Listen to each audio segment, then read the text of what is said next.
Assalamualaikum warahmatullahi wabarakatuh. Nama saya Tiara Masra, NIM 2020202111. Di video ini, saya akan menjelaskan materi dari mata kuliah materi Al-Quran Hadis SD, SMP, SMA guna memenuhi tugas ujian tengah semester dari mata kuliah materi Al-Quran Hadis SD, SMP, SMA Program Studi Pendidikan Agama Islam Fakultas Ilmu Tarbiyah dan Keguruan Universitas Islam Negeri Raden Fatah Palembang. Untuk materi yang pertama berisikan 4 surah, yakni surah Al-Fatihah, Al-Falaq, Al-Kafirun, dan Al-Ma'un. Yang pertama surah Al-Fatihah. A'udzubillahi minasyaitonirrajim. Bismillahirrahmanirrahim. Dengan nama Allah yang Maha Pengasih, Maha Penyayang. Alhamdulillahi Rabbil Alamin. Segala puji bagi Allah, Tuhan seluruh alam. Ar-Rahmanir-Rahim, yang Maha Pengasih, Maha Penyayang. Maliki Yaumiddin, pemilik hari pembalasan. Iyyaka na'budu wa iyyaka nasta'in. Hanya kepada Engkau-lah kami menyembah dan hanya kepada Engkau-lah kami mohon pertolongan. Ihdinas siratal mustaqim, tunjukilah kami jalan yang lurus. Siratal ladzina an'amta 'alaihim ghairil maghdubi 'alaihim waladdallin, yaitu jalan orang-orang yang telah Engkau beri nikmat kepadanya, bukan jalan mereka yang dimurkai dan bukan pula jalan mereka yang sesat. Surah Al-Fatihah merupakan surah pembuka dalam Al-Quran. Surah ini diturunkan di Mekah yang terdiri dari 7 ayat dan surah pertama yang dibaca seseorang dalam setiap rakaat sholatnya.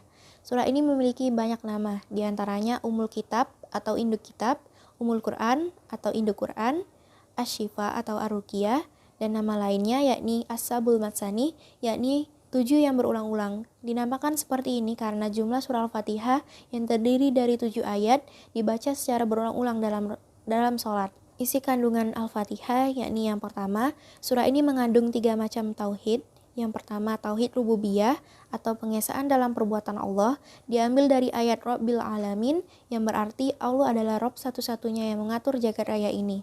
Yang kedua, tauhid uluhiyah atau pengesaan ibadah hanya kepada Allah, diambil dari ayat Iyyaka na'budu wa iyyaka nasta'in yang berarti kita hanya beribadah dan meminta tolong kepada Allah.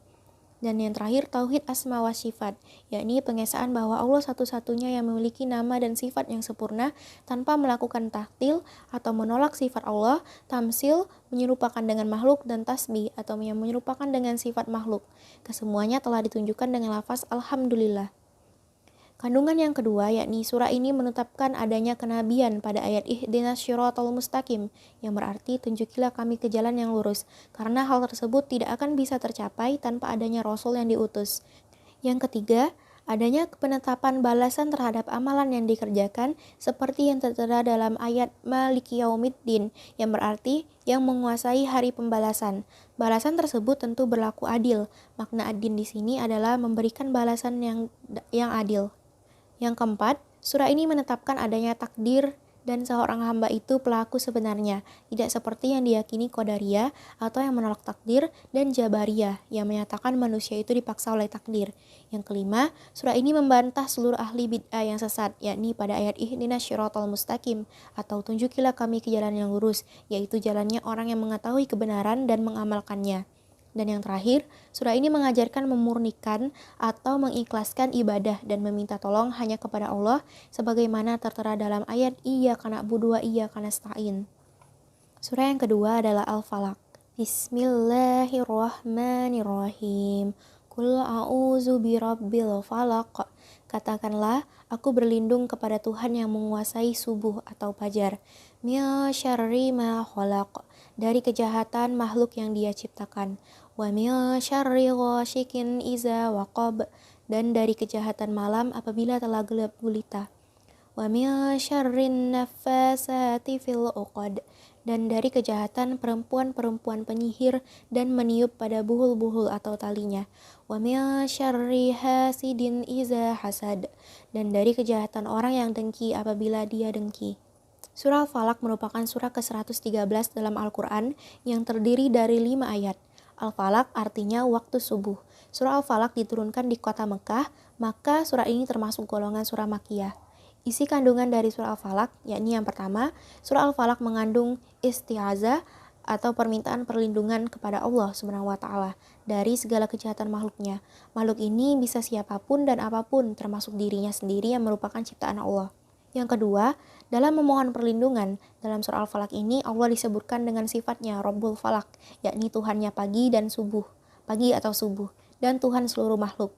Sebagaimana Allah bisa membelah kegelapan malam dan terangnya pagi, Allah juga kuasa menyingkirkan kejahatan dan kesulitan dengan memunculkan pertolongannya. Yang ketiga, surah Al-Falaq juga mengandung isti'azah kepada Allah dari kejahatan syar di waktu malam, kejahatan sihir, dan kejahatan orang-orang yang hasad.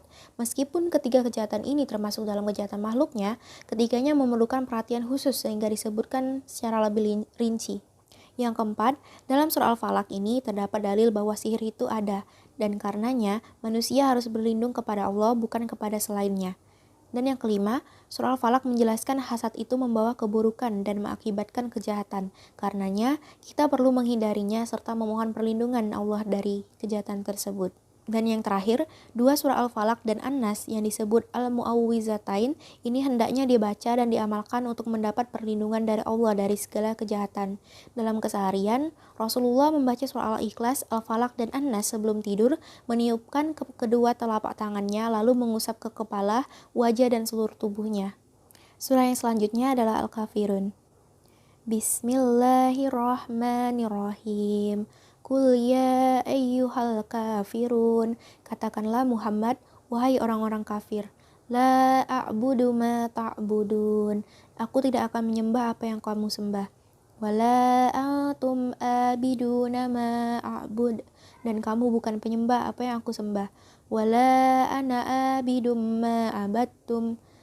Dan aku tidak pernah menjadi penyembah apa yang kamu sembah. Wala antum abiduna ma a'bud. Dan kamu tidak pernah pula menjadi penyembah apa yang aku sembah. Lakum dinukum waliyadin. Untukmu agamamu dan untukku agamaku. Surah Al-Kafirun merupakan surah ke-109 dalam Al-Quran. Surah ini merupakan surah Makkiyah dan dinamakan surah Al-Kafirun karena memerintahkan Rasulullah untuk berbicara kepada orang-orang kafir bahwa beliau takkan menerima tawaran mereka untuk menyembah berhala yang mereka sembah. Surah ini juga dinamakan dengan surah Al-Ibadah karena ia memproklamirkan ibadah hanya kepada Allah dan takkan pernah beribadah kepada berhala yang disembah oleh orang kafir. Isi kandungan dari surah Al-Kafirun yakni yang pertama, surah Al-Kafirun menunjukkan perbedaan sesembahan dan ibadah kaum muslimin dan orang-orang selain mereka. Seluruh kekufuran adalah satu agama dan bertentangan dengan Islam. Yang kedua, surah Al-Kafirun berisi penolakan tegas atas ajakan kafir Quraisy untuk menyembah berhala walaupun sesaat dengan tujuan apapun. Yang ketiga, surah Al-Kafirun menegaskan tidak ada kompromi dalam perkara akidah, tidak dibenarkan kerjasama yang mencampur baurkan dua akidah yang berbeda. Yang keempat, surah ini juga menegaskan bahwa Rasulullah tidak akan pernah menyembah berhala mereka sampai kapanpun. Yang kelima, surah ini merupakan salah satu mukjizat dan bukti kebenaran Al-Quran karena mereka yang mendatangi Rasulullah untuk mengajak menyembah berhala sampai akhir hayatnya tidak pernah masuk Islam, bahkan sebagainya mati terbunuh dalam kondisi kafir. Dan yang terakhir, surah Al-Kafirun berisi ajaran toleransi untuk tidak memaksa orang lain dalam akidah dan beribadah. Bagi seseorang, agama adalah sebagaimana pilihannya dan semua akan mendapatkan balasan sesuai pilihan tersebut. Surah yang selanjutnya adalah surah Al-Ma'un. Bismillahirrahmanirrahim. Ara'aital ladzi yukazzibu biddin. Tahukah kamu orang yang mendustakan agama? Fazalikal ladzi yadu'ul yatim. Maka itulah orang yang menghardik anak yatim. Wala yakhuddu ala ta'amil miskin. Dan tidak mendorong memberi makan orang miskin tersebut. Fawailul lil musallin. Maka celakalah orang yang sholat. Allazina hum an salatihim sahun. Yaitu orang-orang yang lalai terhadap sholatnya. Allazina hum yura'un. Yang berbuat riya. Wa yamnaunal ma'un. Dan enggan memberikan bantuan.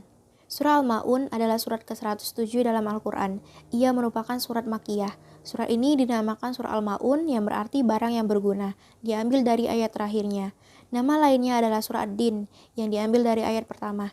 Dinamakan pula surah At-Takzib, juga diambil dari ayat pertama.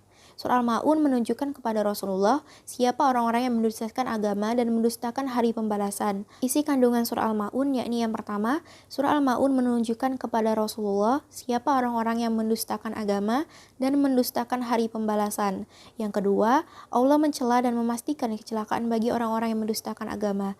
Yang ketiga, surah Al-Ma'un menunjukkan ciri orang yang mendustakan agama dan mendustakan hari pembalasan, yakni suka menghardik anak yatim dan tidak mau memberikan makanan kepada orang-orang miskin. Mereka juga lalai dari sholatnya, riya, serta tidak mau menolong sesama. Yang keempat, Allah mencela dan memastikan kecelakaan bagi orang-orang yang lalai dari sholatnya, yaitu orang yang lalai dari tujuan dan nilai-nilai sholat, mengerjakan sholat untuk dipuji orang dan tidak mau membantu orang lain. Yang kelima, sholat yang diterima Allah dan menyelamatkan seseorang dari kecelakaan adalah sholat yang ikhlas serta berdampak pada kehidupannya, menjadi lebih bertakwa kepada Allah dan lebih menyayangi sesama manusia. Yang keenam, sebaliknya, Allah menyukai orang-orang yang menyantuni anak yatim dan membantu orang-orang miskin serta menolong sesama dengan apa yang mereka bisa. Dan yang terakhir, Islam mengajarkan hubungan baik kepada Allah melalui ibadah yang ikhlas dan mengajarkan hubungan baik kepada sesama manusia dengan membantu orang lain dan menolong yang lemah, termasuk menyantuni anak-anak yatim dan memberi makanan orang-orang miskin. Surah yang selanjutnya adalah surah Al-Ikhlas. Bismillahirrahmanirrahim. Qul huwallahu ahad. Katakanlah Muhammad, dialah Allah yang Maha Esa. Allahus Samad. Allah tempat meminta segala sesuatu. Lam yalid wa lam yulad. Allah tidak beranak dan tidak pula diperanakan. Walam yakul lahu kufuwan ahad. Dan tidak ada sesuatu yang setara dengan Dia. Surah Al-Ikhlas merupakan surat ke-112 dalam Al-Quran. Dinamakan surah Al-Ikhlas karena surah ini berisi pokok-pokok tauhid, mengesahkan Allah dan menafikan segala sekutu baginya. Isi kandungan dari surah Al-Ikhlas yakni yang pertama, surah Al-Ikhlas menegaskan keesaan Allah dengan sifatnya ahad, yakni tidak ada sesuatu pun selain Dia bersama Dia, dan bahwa tidak ada sesuatu pun yang sama dengannya, tidak ada hakikat kecuali hakikatnya, dan tidak ada wujud yang hakiki kecuali wujudnya. Yang kedua, Allah adalah Tuhan yang kepadanya segala makhluk bergantung. Seluruh makhluk butuh kepadanya. Dialah satu-satunya yang dituju untuk memenuhi segala hajat makhluk, sedangkan Dia tidak butuh kepada siapapun. Yang ketiga, Allah tidak beranak dan tidak diperanakan dan juga tidak mempunyai istri. Karenanya, keyakinan orang Yahudi yang mengatakan Uzair adalah anak Allah adalah keyakinan yang batil. Dan juga keyakinan orang Nasrani yang mengatakan Isa adalah anak Allah adalah keyakinan yang batil. Keyakinan orang-orang musyrik yang mengatakan malaikat adalah putri-putri Allah atau istri-istri Allah adalah keyakinan yang batil. Yang keempat, surah Al-Ikhlas menjelaskan bahwa tidak ada yang sebanding dan setara dengan Allah, baik dalam hakikat wujudnya maupun dalam sifat zatianya. Yang kelima, surah Al-Ikhlas ini mengajarkan pokok-pokok tauhid dan pondasi keimanan. Ia juga membantahkan keyakinan orang-orang kafir baik musyrik maupun ahli kitab yang menyekutukan Allah dengan berhala atau manusia. Surah yang selanjutnya adalah surah An-Nasr. Bismillahirrahmanirrahim. Iza jaa nasrullahi wal fath. Apabila telah datang pertolongan Allah dan kemenangan. Wa ra'aitan nasa yadkhuluna fi dinillahi afwaja. Dan engkau melihat manusia berbondong-bondong masuk agama Allah. Fasabbih bihamdi rabbika wastaghfir. Innahu kana tawwaba. Maka bertasbihlah dengan Tuhanmu dan mohonlah ampunan kepadanya. Sungguh Dia Maha Penerima Tobat. Isi kandungan surah An-Nasr yakni yang pertama, surah An-Nasr berisi kabar gembira bahwa Allah akan memberikan pertolongan dan kemenangan kepada Rasulullah, secara khusus dengan pembebasan kota Mekah atau peristiwa Fathul Makkah. Yang kedua, surah An-Nasr berisi kabar gembira bahwa manusia akan berbondong-bondong masuk agama Islam, dan ini terbukti setelah Fathul Makkah, penduduk Mekah dan penduduk Arab berbondong-bondong memeluk agama Islam.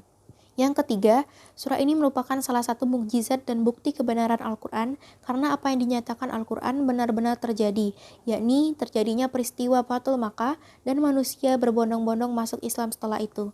Keempat, surah An-Nasr memberikan arahan untuk menisbatkan kemenangan kepada Allah, bahwa kemenangan adalah pertolongan dari Allah dan harus diikuti dengan memperbanyak tasbih, tahmid, dan istighfar. Yang kelima, surah An-Nasr memberikan arahan untuk tidak sombong dan berbangga diri dengan kemenangan, justru hanya Justru harus memperbanyak syukur dan memohon ampun jika selama perjuangan ada kesalahan dan jika saat kemenangan tiba muncul perasaan yang tidak tepat dalam jiwa. Dan yang terakhir, surah ini menunjukkan dekatnya ajal Rasulullah Shallallahu Alaihi Wasallam, sebagaimana beliau kabarkan kepada Fatimah radhiyallahu anha, juga sebagaimana yang dipahami oleh Ibnu Abbas radhiyallahu anhu dan sahabat ahli tafsir lainnya. Surah yang selanjutnya adalah surah Al-Kautsar. Bismillahirrahmanirrahim. Inna a'tainakal kautsar. Sungguh kami telah memberimu Muhammad nikmat yang banyak. Fasholli li rabbika wanhar. Maka laksanakanlah sholat karena Tuhanmu dan berkurbanlah sebagai ibadah dan mendekatkan diri kepada Allah. Inna syani'aka huwal abtar. Sungguh orang-orang yang membencimu dialah orang yang terputus dari rahmat Allah. Surah Al-Kautsar merupakan surah ke-108 dalam Al-Quran. Ia merupakan surah Al-Makkiyah. Surah terpendek dalam Al-Quran ini dinamakan surah Al-Kautsar karena diambil dari nama sungai di surga dan dapat pula diartikan nikmat yang banyak. Diambil dari ayat pertama surat ini. Isi kandungan surah Al-Kautsar yakni yang pertama, surah Al-Kautsar menunjukkan bahwa Allah memberikan nikmat yang banyak kepada Rasulullah Shallallahu Alaihi Wasallam. Nikmat yang banyak itu diantaranya adalah keturunan yang banyak dan telaga Al-Kautsar di surga kelak. Yang kedua, surah Al-Kautsar memberikan arahan kepada Rasulullah untuk mensyukuri nikmat yang banyak itu dengan sholat dan kurban, yakni sholat yang ikhlas karena Allah dan kurban yang dipersembahkan kepadanya semata. Yang ketiga, surah ini juga memberikan bahwa orang-orang yang membenci Rasulullah, merekalah orang-orang yang abtar, yakni terputus dari kebajikan dan rahmat Allah. Yang keempat, surah ini merupakan mukjizat bukti kebenaran Al-Quran, sebab di kemudian hari terbukti keturunan Rasulullah sangatlah banyak, hingga saat ini, meskipun putra beliau meninggal di masa kecil, Fatimah telah melahirkan Hasan dan Husain. Dari Husain kemudian Ali Zainal Abidin, satu-satunya yang selamat dari pembantaian di Karbala. Dan dari beliaulah keturunan Rasulullah berkembang demikian hingga saat ini. Yang kelima, mukjizat lain bukti kebenaran Al-Quran dalam surah Al-Kautsar, orang-orang yang membenci Rasulullah akhirnya benar-benar abtar. Ash bin Wail yang mengatakan Rasulullah abtar, akhirnya dia sendiri yang abtar karena semua anaknya mati. Demikian pula tokoh kafir Quraisy lainnya, seperti Walid bin Mughirah, meskipun punya banyak anak, namun misi dan pandangannya terputus karena tidak ada yang meneruskannya. Surah yang selanjutnya adalah surah Al-Fil. Bismillahirrahmanirrahim. Alam tara kaifa fa'ala rabbuka bi ashabil fil. Tidakkah engkau Muhammad perhatikan bagaimana Tuhanmu telah bertindak terhadap pasukan bergajah? Alam yaj'al kaidahum fi tadlil. Bukankah dia telah menjadikan tipu daya mereka itu sia-sia? Wa arsala alaihim tayran ababil. Dan dia mengirimkan kepada mereka burung yang berbondong-bondong. Tarmihim bihijaratim min sijil, yang melempari mereka dengan batu dari tanah liat yang dibakar. Faja'alahum ka'asfim ma'kul, sehingga mereka dijadikannya seperti daun-daun yang dimakan ulat. Surah ini dinamakan surah Al-Fil yang berarti gajah, diambil dari ayat pertamanya. Surah ini mengisahkan pasukan bergajah yang dipimpin oleh Abraha, penguasa Yaman saat itu. Mereka hendak menghancurkan Ka'bah dengan kekuatannya yang besar. Jumlah pasukannya banyak dan diikuti oleh pasukan berkendara gajah, termasuk Abraha sendiri yang mengendarai gajah. Namun sebelum memasuki kota Mekah, Abraha dan pasukannya itu dihancurkan Allah dengan mengutus burung-burung yang datang berbondong-bondong. Mereka membawa batu yang panas dan melemparkannya ke pasukan Abraha. Siapa yang terkena batu itu, ia binasa laksana daun dimakan ulat. Abraha tidak langsung mati, tapi ia menderita luka-luka hingga kemudian tewas dalam perjalanan pulang ke Yaman dalam kondisi hina. Isi kandungan dari surah Al-Fil yakni yang pertama, surah ini mengisahkan kehancuran Abraha dan pasukan bergajah yang hendak menyerbu kota Mekah. Yang kedua, surah ini mengajak Rasulullah dan umatnya, termasuk orang-orang Quraisy, untuk memperhatikan tanda kekuasaan Allah, khususnya dari sejarah. Yang ketiga, surah Al-Fil mengingatkan nikmat Allah kepada orang-orang Quraisy. Allah telah menyelamatkan mereka dari pasukan Abraha, tersebab perlindungannya kepada Ka'bah yang ada di tengah-tengah suku Quraisy. Yang keempat, Allah Maha Kuasa, segala kekuasaan tunduk pada kekuasaannya, maka siapapun akan dilindunginya, tidak ada yang mampu mencelakainya. Sebaliknya, siapa yang dihancurkan oleh Allah, tidak ada yang mampu melindunginya. Dan yang terakhir, sangat mudah bagi Allah untuk menolong siapa yang dikehendakinya. Dan sangat mudah pula bagi Allah menghancurkan siapa yang ingin dihancurkannya. Juga sangat mudah bagi Allah untuk menghadirkan cara atau jalan kehancuran musuh-musuhnya. Surah selanjutnya adalah surah At-Tin. Bismillahirrahmanirrahim. Wattini wazzaitun. Demi buah tin dan buah zaitun. Waturi sinin. Dan demi gunung Sinai. Wahazal baladil amin. Dan demi negeri Mekah yang aman ini. Laqad khalaqnal insana fi ahsani taqwim. Sungguh, kami telah menciptakan manusia dalam bentuk yang sebaik-baiknya. Summa radadnahu asfala safilin. Kemudian kami kembalikan dia ke tempat yang serendah-rendahnya. Illal ladzina amanu wa amilus solihati falahum ajrun ghairu mamnun. Kecuali orang-orang yang beriman dan mengerjakan kebajikan, maka mereka akan mendapat pahala yang tidak ada putus-putusnya. Fama yukazzibuka ba'du biddin. Maka apa yang menyebabkan mereka mendustakanmu tentang hari pembalasan setelah adanya keterangan-keterangan itu? Alaihissallahu biahkamil hakimin. Bukankah Allah hakim yang paling adil? Surah At-Tin diturunkan di kota Mekah dan termasuk ke dalam golongan surah Makkiyah. Surah At-Tin adalah surah yang ke-95, terdiri dari 8 ayat.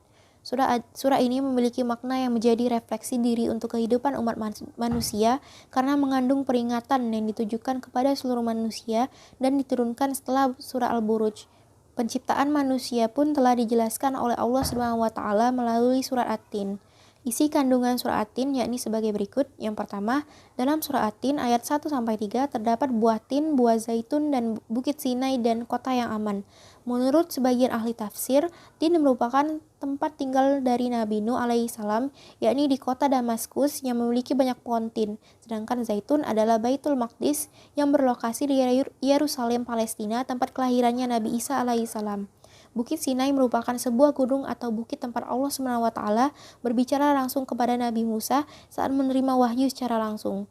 Sementara kota yang aman, kota yang dimaksud adalah kota Mekah. Kota tersebut merupakan kota kelahiran Nabi Muhammad SAW, Nabi dari semua Nabi. Yang kedua, surah At-Tin mengandung penjelasan bahwa Allah SWT telah menciptakan manusia dalam bentuk sebaik-baiknya, baik jasmani dan rohani, dengan bentuk yang indah, ukuran yang berbeda dari makhluk ciptaannya yang lain, menganugerahkan sejumlah potensi yang dilengkapi dengan akal dan nafsu, sehingga manusia bisa mendapatkan kemuliaan dan keutamaan dibanding makhluk lainnya.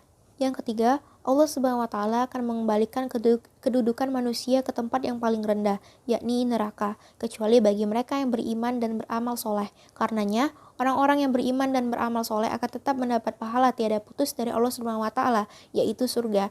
Namun, ada pula yang menafsirkan kedudukan manusia paling rendah ialah sebagai layaknya manusia saat bayi. Yang terakhir, Allah SWT akan memberikan balasan yang setimpal kepada manusia sesuai dengan amalannya. Mereka akan menghadapi pengadilan Allah SWT. Apabila amalannya merupakan amalan baik, mereka akan dibalas dengan kebaikan, yakni surga. Namun, jika sebaliknya, balasan yang akan didapatkannya adalah neraka dan murka Allah. Putusan Allah SWT adalah putusan terbaik dan seadil-adilnya bagi makhluk ciptaannya, karena hanya Allah lah hakim yang paling adil. Surah yang selanjutnya adalah surah Al-Mujadalah ayat 11. Bismillahirrahmanirrahim. Ya ayyuhallazina amanu idza qila lakum tafassahu fil majalisi fafsahu yafsahillahu lakum. Wa idza qila suzu fansuzu yarfa'illahu allazina amanu minkum wallazina utul ilma darajat wallahu bima ta'maluna khabir. Wahai orang-orang yang beriman, apabila dikatakan kepadamu, berilah kelapangan di dalam majelis-majelis, maka lapangkanlah, niscaya Allah akan memberimu kelapangan untukmu. Dan apabila dikatakan, berdirilah kamu, maka berdirilah, niscaya Allah akan mengangkat derajat orang-orang yang beriman di antaramu dan orang-orang yang diberi ilmu beberapa derajat. Dan Allah Maha teliti apa yang kamu kerjakan. Surah Al-Mujadalah ayat 11 menjelaskan adab menghadiri majelis, yakni hendaklah setiap orang berlapang-lapang dalam majelis. Jangan sampai seorang muslim mengambil tempat duduk yang tidak perlu. Hendaklah ia mempersilahkan orang yang lain agar bisa turut duduk di majelis tersebut. Isi kandungan dari surah Al-Mujadalah ayat 11, yakni yang pertama, surah Al-Mujadalah ayat 11 menjelaskan adab menghadiri majelis termasuk majelis ilmu dan majelis zikir, yakni berlapang-lapang dan memberikan kelapangan kepada orang lain agar bisa duduk di majelis itu. Yang kedua, di antara adab menghadiri majelis Rasulullah adalah mentaati beliau, termasuk ketika beliau memerintahkan untuk berdiri atau pindah tempat duduk. Yang ketiga, pemimpin majelis boleh meminta seseorang untuk pindah guna memberikan tempat kepada orang yang dimuliakan. Yang keempat, orang yang berlapang-lapang di majelis, Allah akan memberikannya kelapangan untuknya. Yang kelima, Allah akan meninggikan derajat orang yang beriman dan berilmu beberapa derajat, baik di dunia maupun di akhirat. Yang keenam, Allah Maha mengetahui apa yang dikerjakan hamba-hambanya dan motivasi di balik perbuatan itu. Surah yang selanjutnya adalah surah Ar-Rahman ayat 33. Bismillahirrahmanirrahim. Ya ma'saral jinni wal insi in istata'tum an tanfuzu min aqtaris samawati wal ardi fanfuzu. La tanfuzuna illa bisultan. Wahai golongan jin dan manusia, jika kamu sanggup menembus atau melintasi penjuru langit dan bumi, maka tembuslah. Kamu tidak akan mampu menembusnya kecuali dengan kekuatan dari Allah. Surah Ar-Rahman adalah surat ke-55 dalam Al-Quran. Surah ini mengingatkan bahwa manusia tak bisa lari dari kekuasaan Allah dan mempertanggungjawabkannya kepadanya. Ayat ini juga memotivasi untuk menuntut ilmu dan mengembangkan teknologi. Isi kandungan dari surah Ar-Rahman, yakni yang pertama, surah Ar-Rahman ayat 33 ini merupakan seruan Allah kepada jin dan manusia. Mereka diingatkan dengan nikmatnya, diantaranya Allah mempersilahkan mereka sanggup menembus langit. Yang kedua, di dunia ini, jin dan manusia tidak bisa lari dari takdir Allah dan tidak bisa lari dari kekuasaannya. Kemanapun jin dan manusia pergi, kekuasaan Allah selalu meliputinya. Yang ketiga, di akhirat nanti, jin dan manusia tidak bisa lari dari pertanggungjawaban atas amal-amalnya di dunia. Jika mereka bisa lari, Allah mempersilahkan untuk melintasi langit dan bumi, namun mereka tak akan bisa melarikan diri. Yang keempat, manusia bisa menjelajah ruang angkasa dengan sultan atau kekuatan ilmu pengetahuan dan teknologi. Namun, kekuatan manusia itu terbatas. Yang kelima, ayat ini memotivasi manusia untuk mengembangkan ilmu dan teknologi agar bisa menjelajah ruang angkasa dan seterusnya. Dan yang terakhir, kekuatan itu milik Allah. Manusia tidak memiliki kekuatan kecuali dari Allah dan dengan seizinnya. Surah yang selanjutnya adalah surah An-Nisa ayat 8. Bismillahirrahmanirrahim. Wa iza hadarul kismata ulul qurba wal yatama wal masakinu farzuquhum minhu wa qulu lahum qawlan ma'rufa. Dan apabila sewaktu pembagian itu hadir beberapa kerabat, anak-anak yatim dan orang-orang miskin, maka berilah mereka dari harta itu sekedarnya dan ucapkanlah kepada mereka perkataan yang baik. Surah An-Nisa ayat 8 adalah surat yang menceritakan tentang infak dan bertutur kata baik. Surah ini berisi perintah berinfak saat pembagian waris dan bertutur kata yang baik. Ayat ini memerintahkan memberikan bagian kepada kerabat yang bukan ahli waris, anak yatim, dan orang miskin yang hadir saat pembagian warisan.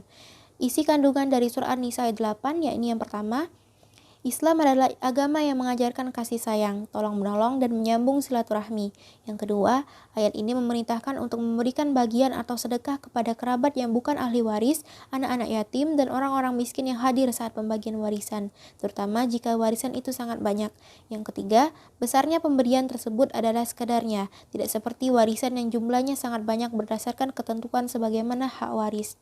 Yang keempat, ayat ini memerintahkan untuk bertutur kata yang baik kepada siapapun, terutama kepada kerabat. Juga berkata baik kepada anak-anak yatim dan orang-orang miskin. Janganlah menyakiti mereka. Surah yang selanjutnya adalah surah An-Nisa ayat 146. Bismillahirrahmanirrahim.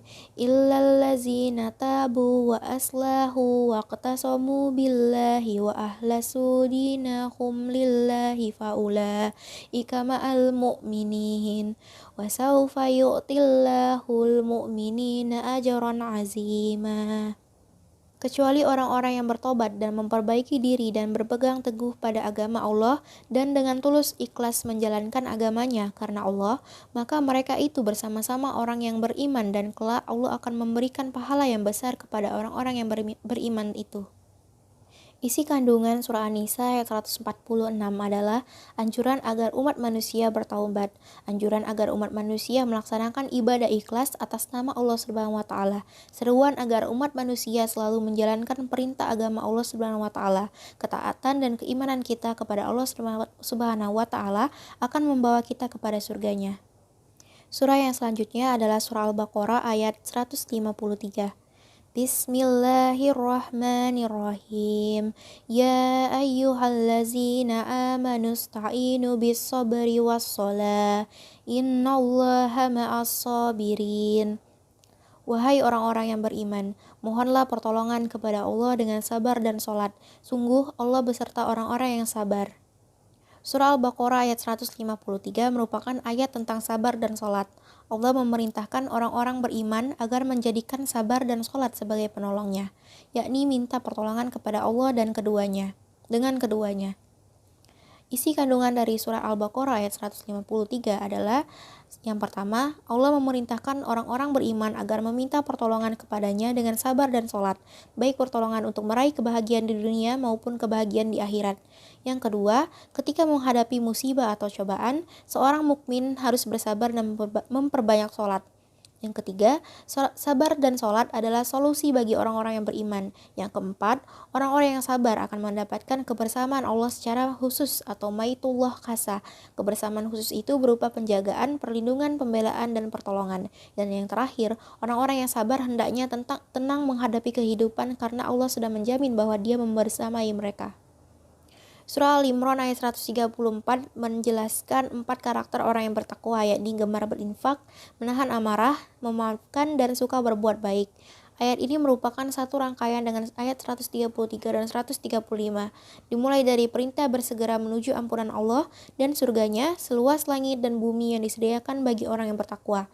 Isi kandungan dari surat ini yakni yang pertama, surah Al-Imran ayat 134 ini menunjukkan sebagian karakter orang bertakwa. Yang kedua, 4 di antara karakter orang yang bertakwa adalah gemar berinfak baik di kala lapang maupun sempit, mampu mengelola emosi dan menahan amarah, suka memaafkan dan suka berbuat kebajikan. Yang ketiga, Islam mengajarkan umatnya untuk gemar berinfak. Infak tidak akan mengurangi harta, justru mendatangkan keberkahan. Yang keempat, Islam mengajarkan umatnya untuk mengelola emosi dan menahan amarah. Karakter ini merupakan salah satu kunci surga. Yang kelima, Islam mengajarkan umatnya untuk memaafkan dan tidak menyimpan dendam. Dan yang terakhir, Islam mengajarkan umatnya untuk suka berbuat kebajikan, bahkan membalas keburukan dengan kebaikan. Surah yang selanjutnya adalah surah Al-Anfal ayat 27. Bismillahirrahmanirrahim. Ya ayyuhallazina amanu la tahunullaha wa rasulah wa tahunu amanatikum wa antum ta'lamun. Wahai orang-orang yang beriman, janganlah kamu mengkhianati Allah dan Rasul, dan juga janganlah kamu mengkhianati amanat yang dipercayakan kepadamu, sedangkan kamu mengetahuinya. Surah Al-Anfal ayat 27 merupakan surat yang menjelaskan tentang perintah untuk tidak berkhianat kepada Allah dan Rasul-Nya. Isi kandungan dari surah Al-Anfal ayat 27 adalah yang pertama, larangan untuk mengkhianati Allah, yang kedua, larangan untuk mengkhianati Rasul Allah, dan yang terakhir, larangan untuk mengkhianati amanah yang sudah kamu pegang. Surah yang selanjutnya adalah surah Al-Ahqaf ayat 13. Innallazina qalu rabbunallaha summa istaqamu fala khaufun alaihim wala hum yahzanun. Sesungguhnya orang-orang yang mengatakan, Tuhan kami ialah Allah, kemudian mereka tetap istiqomah, maka tidak ada kekhawatiran terhadap mereka dan mereka tiada pula berduka cita. Ayat ini menerangkan keadaan orang-orang yang benar-benar beriman kepada Allah, yaitu orang-orang yang mengakui dan mengatakan Tuhan kami adalah Allah. Kemudian ia istiqomah, yakni tetap dalam pengakuan itu dan tidak dicampuri sedikit pun dengan perbuatan-perbuatan syirik. Orang tersebut konsisten mengikuti garis yang telah ditentukan agama, mengikuti perintah Allah dengan sebenar-benarnya dan menjauhi larangannya. Maka orang semacam itu tidak ada suatu kekhawatiran dalam diri mereka di hari kiamat karena Allah telah menjamin keselamatan mereka. Mereka tidak perlu bersedih terhadap apa yang mereka tinggalkan di dunia setelah wafat. Begitu juga terhadap sesuatu yang luput dan hilang dari mereka selama hidup di dunia itu, serta tidak ada penyesalan sedikit pun dari mereka. Surah yang selanjutnya adalah surah Al-Furqan ayat 63. Bismillahirrahmanirrahim. Wa ibadur rahmanil ladzina yamshuna 'alal ardi hauna wa idza khatabahumul jahiluna qalu salama. Adapun hamba-hamba Tuhan yang Maha Pengasih itu adalah orang-orang yang berjalan di bumi dengan rendah hati. Dan apabila orang-orang bodoh menyapa mereka dengan kata-kata yang menghina, mereka mengucapkan salam. Surah Al-Furqan ayat 63 menjelaskan karakteristik ibadur rahman atau hamba-hamba Allah yang Maha Pengasih. Ciri itu diawali dengan ayat 63 yakni rendah hati dan menjaga ucapannya. Isi kandungan dari surah Al-Furqan ayat 63 adalah yang pertama, kasih sayang Allah kepada hambanya hingga menyebut mereka ibadur rahman. Dan yang kedua, ibadur rahman memiliki beberapa karakteristik. Karakteristik pertama adalah rendah hati, dan yang ketiga, karakteristik kedua ibadur rahman adalah menjaga lisan. Mereka hanya mengucapkan kata-kata yang baik, bahkan meskipun berhadapan dengan orang-orang yang mencaci mereka. Surah yang selanjutnya adalah surah Al-Isra ayat 27. Innal mubazzirina kanu ihwanas syayatin wa kana syaitanu lirabbihi kafura. Sesungguhnya orang-orang yang pemboros itu adalah saudara setan dan setan itu sangat ingkar kepada Tuhannya. Isi kandungan dari surah Al-Isra ayat 27 adalah yang pertama, Islam adalah agama yang penuh kasih sayang dan mengajarkan nilai humanisme atau kemanusiaan. Di antara buktinya, ajaran untuk membantu sesama. Yang kedua, surah Al-Isra ayat 27 juga melarang menghamburkan harta atau bersikap boros atau mubazir. Yang ketiga, surah Al-Isra ayat 27 menunjukkan orang yang boros atau mubazir adalah saudaranya setan dalam pemborosan dan kemaksiatan. Yang terakhir, setan sangat ingkar kepada Allah. Sifat ini bisa menular kepada orang-orang yang boros atau mubazir. Surah yang selanjutnya adalah surah An-Nahl ayat 114. Bismillahirrahmanirrahim. Fakulu mimma razaqakumullah halalan thayyiba washkuru ni'matallahi in kuntum iyyahu ta'budun. Maka makanlah yang halal lagi baik dari rezeki yang telah diberikan Allah kepadamu dan syukurilah nikmat Allah jika kamu hanya menyembah kepadanya. Isi kandungan dari surat An-Nahl ayat 114 adalah yang pertama, Allah memerintahkan para hambanya untuk memakan makanan halal yang baik, halal lagi baik, halalan thayyibah. Yang kedua, makanan yang dikonsumsi seorang muslim hendaklah memenuhi dua kriteria yakni halal dan thayyib atau baik. Halal adalah makanan yang tidak Allah haramkan, sementara thayyib adalah makanan yang pantas untuk dikonsumsi dan baik untuk kesehatan. Dan yang ketiga, makanan yang halal dan baik merupakan rezeki dan nikmat dari Allah Subhanahu wa Ta'ala. Yang keempat, Allah memerintahkan hamba-hambanya untuk bersyukur atas nikmat-nikmatnya, khususnya makanan yang halal dan baik yang Allah sediakan di bumi ini. Dan yang kelima, syukur merupakan bukti implementasi tauhid. Dan terakhir, mengesahkan Allah, menyembah dan beribadah hanya kepadanya merupakan pokok utama ajaran Islam. Surah yang selanjutnya adalah surah Al-Maidah ayat 90 dan 91. Ya ayyuhallazina amanu innamal khamru wal maisiru wal ansabu wal azlamu rijsum min amalis syaitani fajtanibuhu la'allakum tuflihun. Wahai orang-orang yang beriman, sesungguhnya minuman keras, berjudi, berkurban untuk berhala, dan mengundi nasib dengan anak panah adalah perbuatan keji dan termasuk perbuatan setan. Maka jauhilah perbuatan-perbuatan itu agar kamu beruntung. Innama yuridu syaitanu an yuqi'a bainakumul adawata wal baghdha'a fil khamri wal maisiri wa yasuddakum an zikrillahi wa anis salati fahal antum muntahun.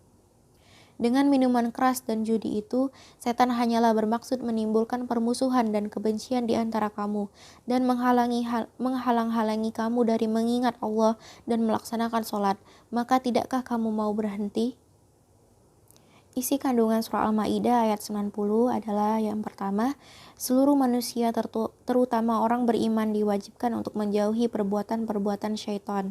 Yang kedua, meminum khamar, berjudi, berkorban untuk berhala, serta mengundi nasib dengan anak panah merupakan perbuatan yang mengandung kemudaratan yang besar. Yang ketiga, orang-orang yang mampu meninggalkan bahkan menjauhi perbuatan demikian, maka hidupnya penuh keberuntungan serta keberkahan hidup. Lalu isi kandungan surah Al-Maidah ayat 91 yang pertama, Allah Subhanahu wa taala mengharamkan meminum khamar, berjudi dan segala bentuk perbuatan-perbuatan syaitan. Yang kedua, perbuatan-perbuatan syaitan yang dilakukan manusia akan berdampak kepada memburuknya hubungan manusia kepada Allah. Dan yang terakhir, kunci agar dapat senantiasa dekat dengan Allah, salah satunya dengan menghindari serta menjauhi perbuatan-perbuatan yang sedemikian. Lalu surah yang selanjutnya adalah Az-Zumar ayat 53.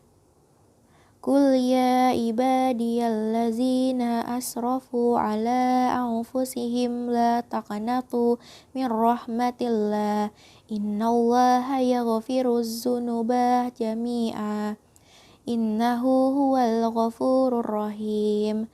Katakanlah, wahai hamba-hambaku yang melampaui batas terhadap diri mereka sendiri, janganlah kamu berputus asa dari rahmat Allah. Sesungguhnya Allah mau mengampuni dosa-dosa semuanya. Sungguh dialah yang maha pengampun, maha penyayang. Isi kandungan surah Az-Zumar ayat 53 adalah yang pertama, Allah Subhanahu wa taala sangat sayang kepada hamba-hambanya. Meskipun mereka berbuat dosa dan melampaui batas, Allah tetap memanggil mereka dengan lembut, ya ibadi. Yang kedua, Allah Subhanahu wa taala melarang berputus asa. Betapapun banyaknya dosa, seseorang tidak boleh berputus asa dari rahmat Allah, sebab pintu rahmat dan pintu taubat senantiasa terbuka. Surah yang selanjutnya adalah surah An-Najm ayat 39 sampai 42. Wa allaysa lil insani illa ma sa'a, dan bahwa manusia hanya memperoleh apa yang telah diusahakannya. Wa anna sa'yahu sawfa yura, dan sesungguhnya usahanya itu kelak akan diperlihatkan kepadanya. Summa yujzahul jaza'al awfa, kemudian akan diberi balasan kepadanya dengan balasan yang paling sempurna.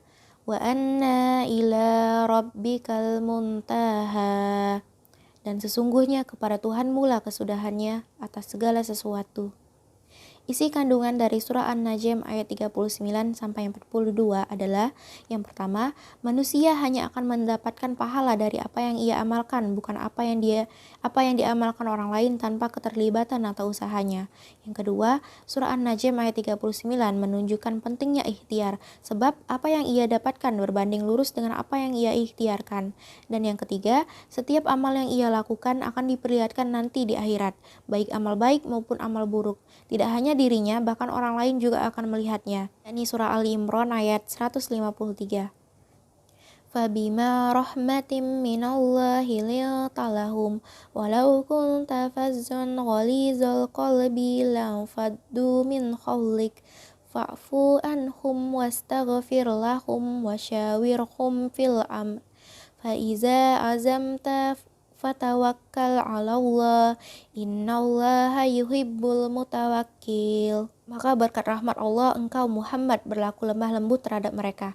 Sekiranya engkau bersikap keras dan berhati kasar, tentulah mereka menjauhkan diri dari sekitarmu. Karena itu maafkanlah mereka dan memohonkanlah ampun untuk mereka, dan bermusyawarahlah dengan mereka dalam urusan itu. Kemudian apabila engkau telah membulatkan tekad, maka bertawakallah kepada Allah. Sungguh Allah mencintai orang yang bertawakal. Di dalam surah Al-Imran ayat 153 ini, Allah menggambarkan kondisi sebagian pasukan Islam dan bagaimana Rasulullah SAW mempertahankan pasukan beliau yang kocar-kacir saat itu.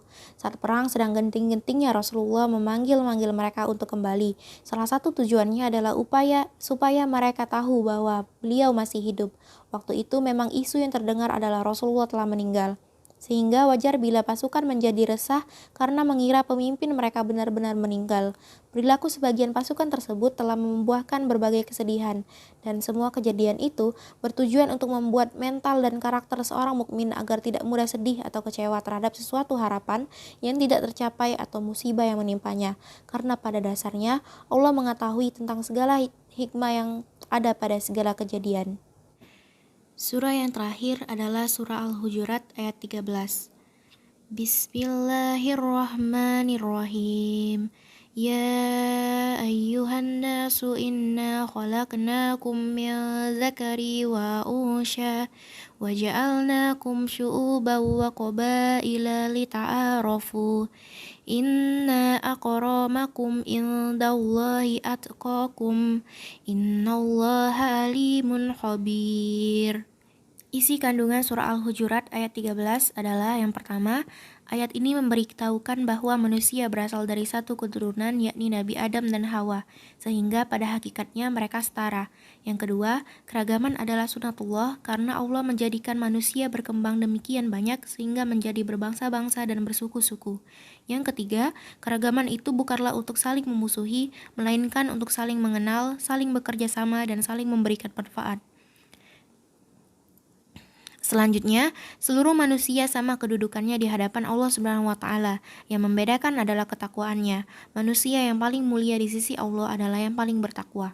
Selanjutnya, Allah Maha mengetahui segala hal yang dilakukan oleh manusia, termasuk bagaimana tingkat ketakwaan mereka dan bagaimana sikap mereka terhadap manusia lainnya, khususnya terkait keragaman. Dan yang terakhir, ayat ini mengajarkan kesetaraan, toleransi, dan kerjasama serta menghapus diskriminasi.